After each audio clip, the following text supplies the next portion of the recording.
America के पूर्व राष्ट्रपति जो बाइडेन को प्रोस्टेट कैंसर डिटेक्ट हुआ है। अभी वो इसकी प्राथमिक स्टेज पर हैं, जिसका इलाज शुरू हो गया है।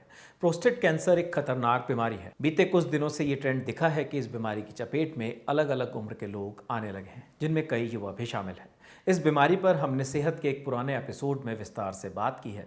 देखिए वो एपिसोड। कैंसर बीमारी ऐसी के नाम सुनकर ही इंसान घबरा जाए। उस पर जो कैंसर अब तक बुजुर्गों को होता था वो अब कम उम्र में भी होने लगा है। हम बात कर रहे हैं प्रोस्टेट कैंसर की। प्रोस्टेट कैंसर पुरुषों को होता है। कुछ साल पहले तक प्रोस्टेट कैंसर उम्र दराज लोगों को होने वाली बीमारी थी, लेकिन अब युवाओं में भी प्रोस्टेट कैंसर के मामले बढ़ रहे हैं। वर्ल्ड हेल्थ ऑर्गेनाइजेशन यानी WHO की एक एजेंसी है, international agency for research on cancer. इस एजेंसी के मुताबिक साल 2022 में हमारे देश में 14 लाख से ज्यादा कैंसर के नए मामले सामने आए हैं। इनमें से 37,948 मामले प्रोस्टेट कैंसर के थे और ये एक बहुत बड़ी संख्या है। इसलिए आज सेहत के इस एपिसोड में डॉक्टर से जानिए कि प्रोस्टेट कैंसर क्यों होता है, इसके लक्षण क्या हैं, प्रोस्टेट कैंसर से बचने के लिए किस तरह के टेस्ट करवाने चाहिए और सबसे ज़रूरी बात, ये बीमारी युवाओं को अब क्यों हो रही है। सुनिए। बॉडी में कोई भी कैंसर होने का कारण जेनेटिक म्यूटेशंस होता है और ये जेनेटिक म्यूटेशंस का कारण या तो फैमिली हिस्ट्री या हेरिडिटरी कैंसर होता है या एनवायरमेंटल फैक्टर्स होते हैं। हेरिडिटरी प्रोस्टेट कैंसर यानी फैमिली में किसी बुजुर्ग, कोई अंकल, फादर या ब्रदर को अगर प्रोस्टेट कैंसर होता है तो इस इंसान में प्रोस्टेट कैंसर होने का चांस ज़्यादा हो जाता है। इसी तरह एनवायरमेंटल फैक्टर्स जैसे ओवरवेट होना, मेटाबॉलिक सिंड्रोम होना यानी hyper cholesterolaemia, BP and overweight होना, न्यूट्रिशियस डाइट न लेना, पौष्टिक आहार न लेना, रेगुलर एक्सरसाइज न करना, ये सारे कारण की वजह से प्रोस्टेट कैंसर होने का चांस बढ़ जाता है।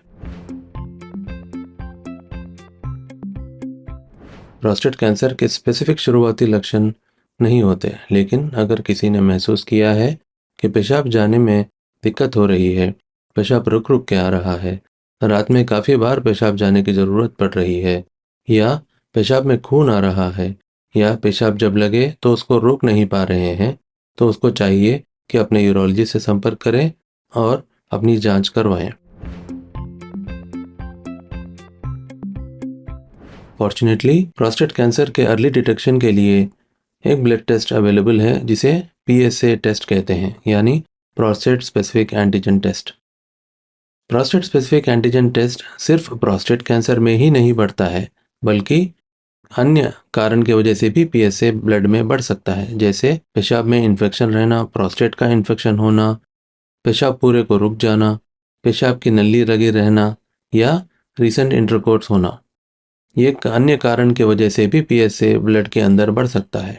अगर किसी को अंदेशा है कि उनको प्रोस्टेट कैंसर के अर्ली लक्षण हैं या उनको पेशाब जाने में दिक्कत है, तो अपने यूरोलॉजिस्ट से मिलें, जो आपको PSA टेस्ट के साथ साथ फिजिकल एग्जामिनेशन और दूसरे उचित टेस्ट करके प्रोस्टेट कैंसर के डायग्नोसिस में मदद करेंगे। प्रोस्टेट कैंसर का इंसिडेंस बढ़ रहा है। इसके कई कारण हैं, जैसे PSA ब्लड टेस्ट का इजीली अवेलेबल होना, लोगों में प्रोस्टेट कैंसर के बारे में जानकारी आसानी से प्राप्त होना, और लोगों के लाइफस्टाइल में चेंजेस का होना, जैसे सेडेंटरी लाइफस्टाइल होना, ज़्यादा खेलकूद ना होना, रेगुलर एक्सरसाइज का ना होना, एक्सेस स्मोकिंग एंड अल्कोहल का कंजम्पशन होना, या ओवरवेट होना एंड ऑक्सीडेटिव स्ट्रेसफुल लाइफ का होना। ये इन सारे कारणों की वजह से प्रोस्टेट कैंसर का इंसिडेंस बढ़ रहा है। किसी के फैमिली में अगर ब्लड रिलेटिव्स को प्रोस्टेट कैंसर है तो उनको चाहिए कि अर्ली इन लाइफ 45 या 50 इयर्स में ही उनकी जांच कराएं, उनका PSA टेस्ट कराएं और उनका प्रोस्टेट कैंसर का इवैल्यूएशन 45 या 50 इयर्स में ही शुरुआत करें, क्योंकि आम पॉपुलेशन के मुकाबले फैमिली मेम्बर्स में जिसको कैंसर होता है उनमें 3 से 4 गुना चांसेस ऑफ प्रोस्टेट कैंसर होने का अंदेशा ज़्यादा हो जाता है। पुरुषों के लिए बेहद जरूरी है प्रोस्टेट कैंसर के लक्षणों पर नजर रखना। ये मत सोचिए कि बीमारी 60 साल, 70 साल और 80 साल के लोगों को होती है, ये 30 साल और 40 साल के लोगों को भी हो रही है।